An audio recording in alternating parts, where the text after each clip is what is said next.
Good afternoon and welcome to another episode of Healthy Living on your favorite TV station, Independent Television, and I am Joy Chiwendu Okmani. Today we are discussing fitness and wellness. Why it is important for us to stay fit, anybody of any generation, whatever age you may be. And of course today I have two beautiful people who are celebrity coach, fitness coach, yes, who are here today to discuss these issues with us. Hi, good afternoon. Hi, good afternoon. So let's know your name. Let's start from you. Okay, I am Ebo Joseph. I am a creative artist and a fitness inspirer across the creative industry. Beautiful. Yeah. And you, my color? Okay, my name is Nwaize Uchechukwu Gloria. I'm a dance coach and also a fitness coach. Beautiful. Yes. Okay. So what are the most effective ways one can actually start exercising? Let's start from you. Okay, the different ways one can start exercising is first of all to wake up healthy, stand, and have a water first. Okay. Water That first. is healthy. You know, a glass of water, and then you could just take a walk and make some moves. Because even with us that are working in the creative industry, we believe so much in the fact that being healthy is one of the things that will keep you in the industry. Without that, you cannot function. So you can make some moves, make some walks around the house, you can do some push-ups, you can do some press-up, and you can take a run around your compound at least. That makes you to stay healthy and then live well. Okay. So what are ways one can stay motivated in actually, exercising? Gloria. Okay, thank you very much. Ways one can stay motivated in exercising, yeah. So, first thing first, I would say the person should be consistent, right? Just set your mind to it that I want to attain or I want to achieve this particular goal for my fitness, right? You stay consistent, but if you know you have that problem with consistency, then you need a partner. Yeah, probably a friend that will give you that motivation, or you get a coach. A coach. Yes, having a coach is one big motivation. Put me anywhere. It's one big motivation. Yeah. Okay, but what if I don't want a coach? What else can I do? Then you will have a friend that really wants to do this, that share the same goal with you in terms of fitness. So that friend will push you, right? Or you just have this thing of, you have this gift of consistency, because in this our era, consistency is a gift. Definitely. If you have it, then you can achieve anything. So it's either you're consistent in it, you're determined about it, right? Or you have a friend that shares the same goal with you, the same fitness goal with you, and that person has that consistency. You can merge with that person, or you get a coach. Imagine. Okay, so you've mentioned it's actually very important to have friends who actually are in the same light like you are. Imagine having a friend who does eat junk food all day. Just junk foods all day, burger, pizza, and everything else. That's not an ideal thing to do, right, as a person. And okay, let's move down to the older generation, for example. Yeah. Many of them don't see the reason why we should be fit. They feel no matter the age they may be, that I'm old enough, I'll still be eating meat and still be strong, nothing can do me, they can't pay, as most of them would say. So what can you tell the older generation that, okay, this is fitness and why they should be fit? Gloria, because I'm looking at you. Okay, for the older generation, right? I don't know how to, for me, it's making it fun for them. Yes, making it fun for them. Because I don't know how you convince the older generation that you have to do push-up to, whereas you know their bones are already shaky. I don't know how you convince them to lift weights, whereas they have backache. You know, most of them, they have this joint pain and all. So in my own way, I'll make it fun for them. So like I said, I'm a dance coach, right? And I'm a fitness coach. So I'm one person that I've successfully merged dance with fitness, right? So it's now called Dance Fit. Dance Fit? Yes. So if you introduce Dance Fit to them, one way or the other, while they're having fun with their favorite song, they're moving their body, you know, having a coach put them through. Then from there, you can convince them by how they feel afterwards. Like after the whole section with them, you can now ask them, Mommy, how do you feel? Daddy, how do you feel? You know, how was your experience so far? Do you want to do this again? Then they will not ask you, what is this for? Then you start educating them.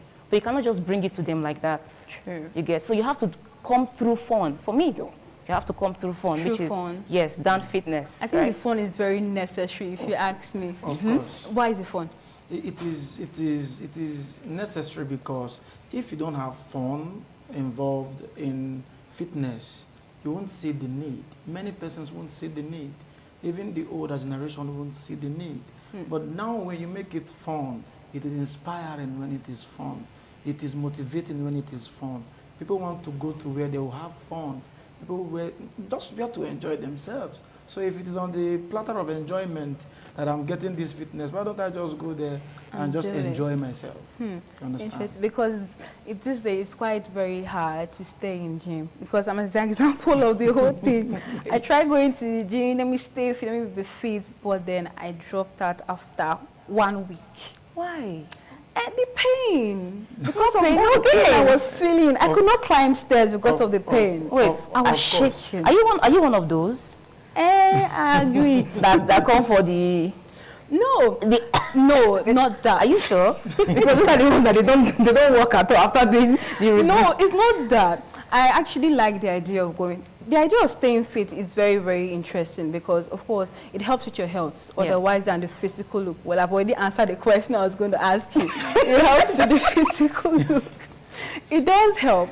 So in the process of going there, I did for like a week. At first, I was enjoying because I had the motivation of, I want to be fit. Yes. Yes, because I was bigger than this before, but now I'm not. So the thing is, staying healthy, staying fit is a very good thing, yes. So in the process of actually going to the gym and all that, the pain I was feeling made me back out.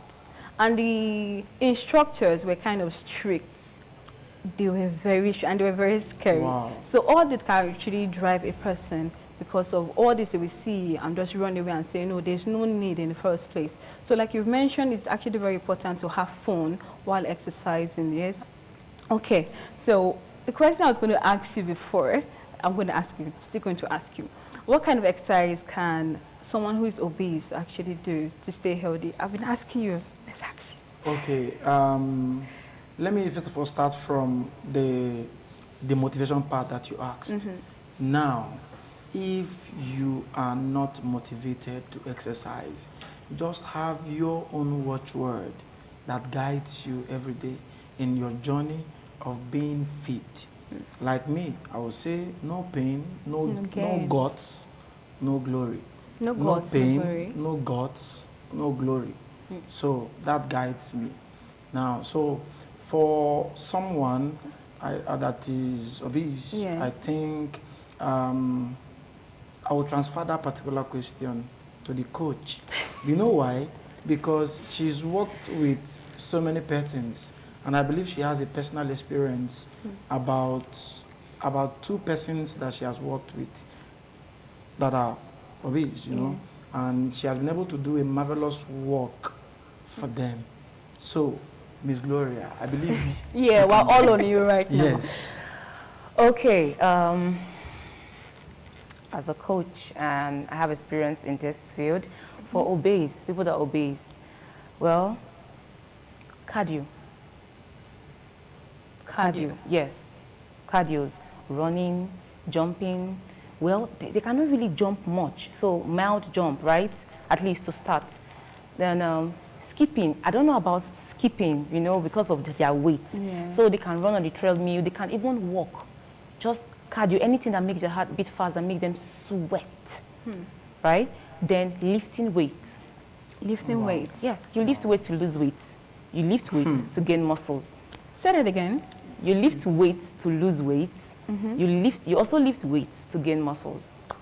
Nice. I think Yes. that's my new quote from now on. You lift weight to gain So weight. if you want to, if the obese, they can go lightweight, multiple reps, like reps in the gym language. 1, 2, 3, 4. So you can do like 40, or you can do, let's say, 20, or start start as with something 10, small. 12, right? So you can do that 4, 5 sets. Sets is like you have 12, 1 dozen, that's one Okay. set. 12 again, 2 sets, like that. So they can do multiple reps with probably few sets or more sets. And all that You get- helps. Yes, And you how get them long does that- sweating. What? How long does that work? For how long? To start feeling that something is happening in your body, it takes 3 months of 3 months of consistency. Consistency. Yes, 3 months for people to start seeing it, that it's working. 6 months of consistency, no excuses. Then you want to see that, yes, I am now at that point. 2, 3 years. Yes. 2, 3 years. You have see, to be okay, patient. Ali, the person has gone down to like a size 16, size 18. From obese, my own idea of obese, people that are 300, Yeah. 400 Pounds. pounds, yeah.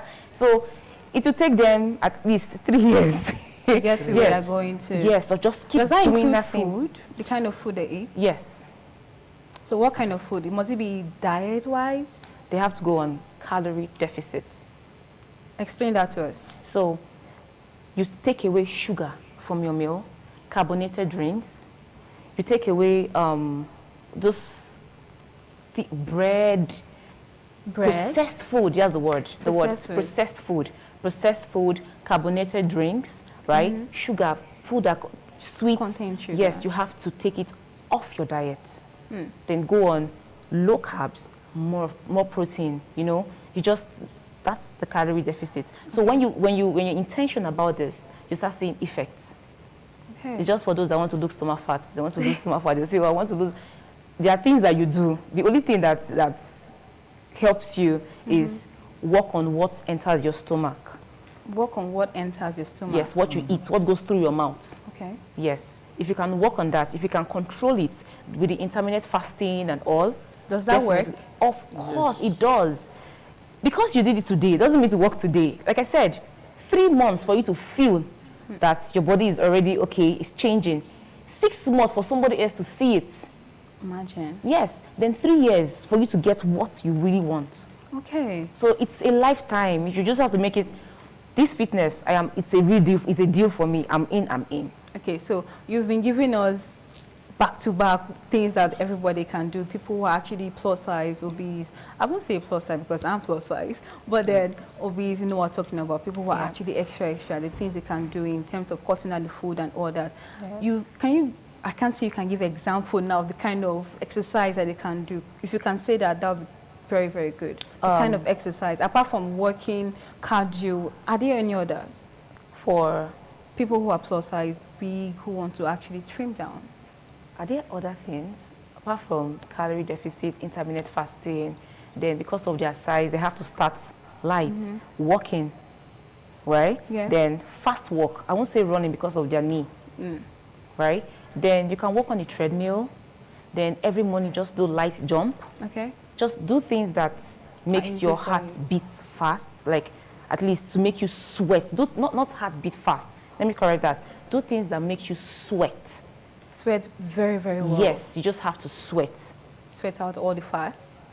Just because Definitely, as a sweat walking, down, You will down still sort what? out all the fat. Exactly. So Okay. you just start with that. 'Cause Okay, so can lack of sleep actually affect my fitness?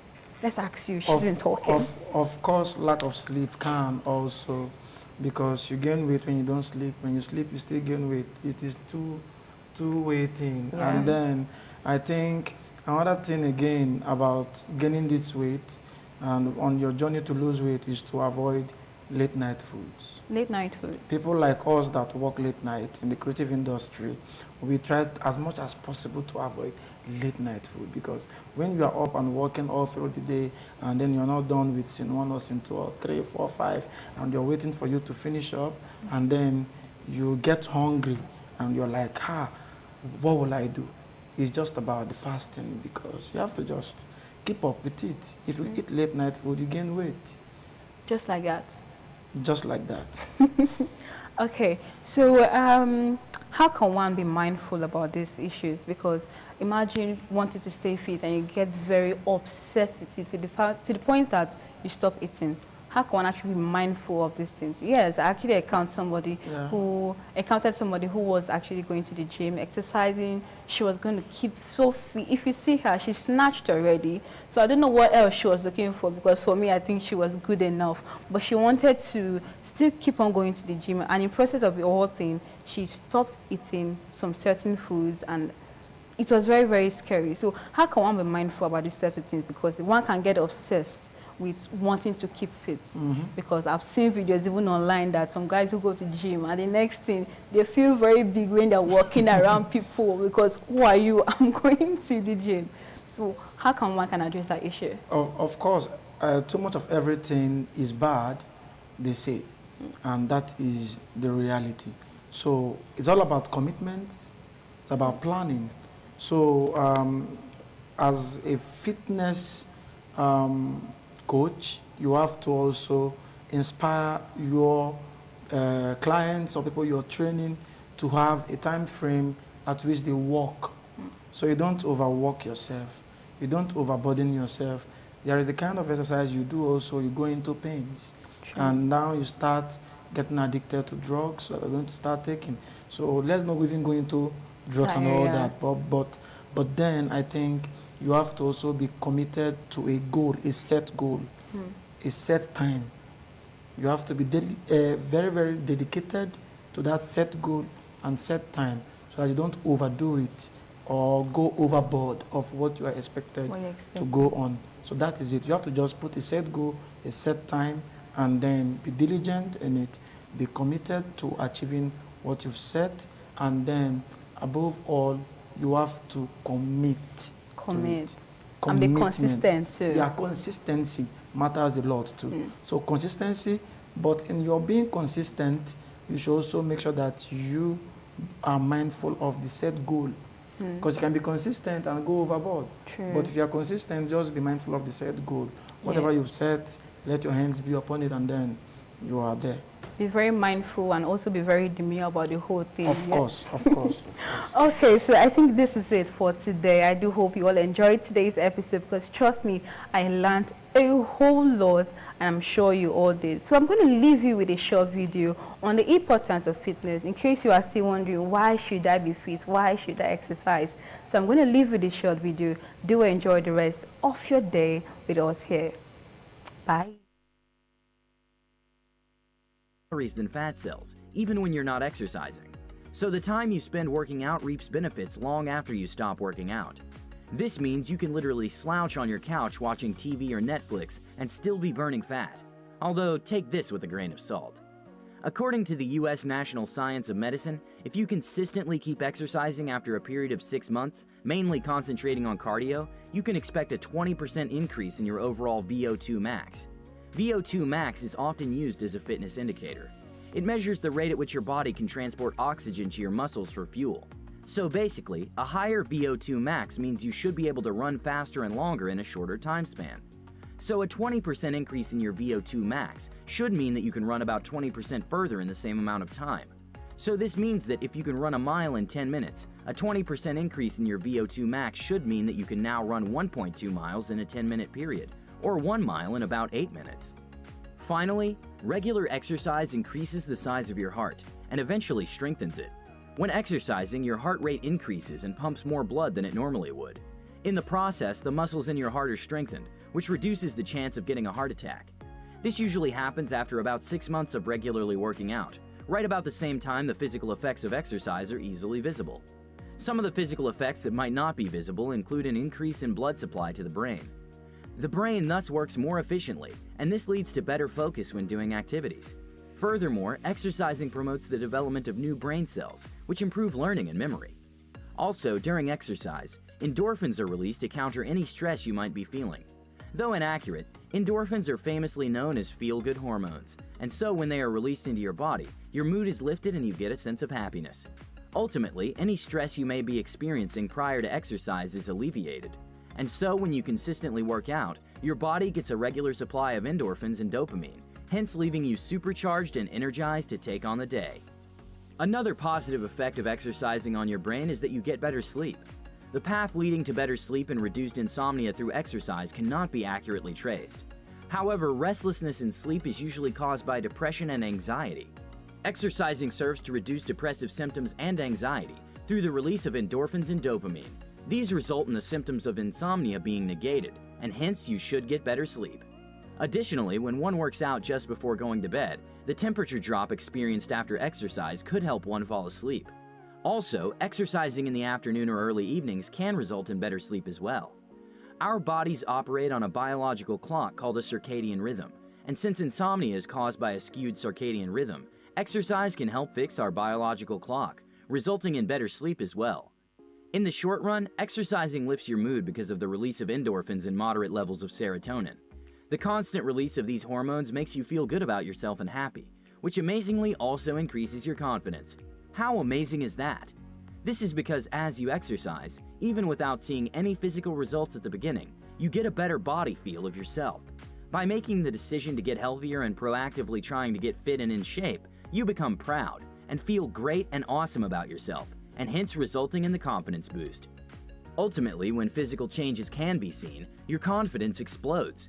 And in fact, some people have attested exercise to single-handedly changing their life and mentality towards life in general. Exercise gives you a renewed sense of worth. It makes you feel great and happy about yourself. It improves your confidence to the level that you will finally have the courage to ask out that girl you always liked. It can and will improve your grades. It can also save you money by cutting down on trips to the hospital every now and then, and also on money spent buying prescription drugs. So exercising is clearly good for our physical and mental health. And by exercising for just 3 hours a week consistently, in all probability you're going to live longer than you otherwise would. And that longer life will likely feel more happy and fulfilling.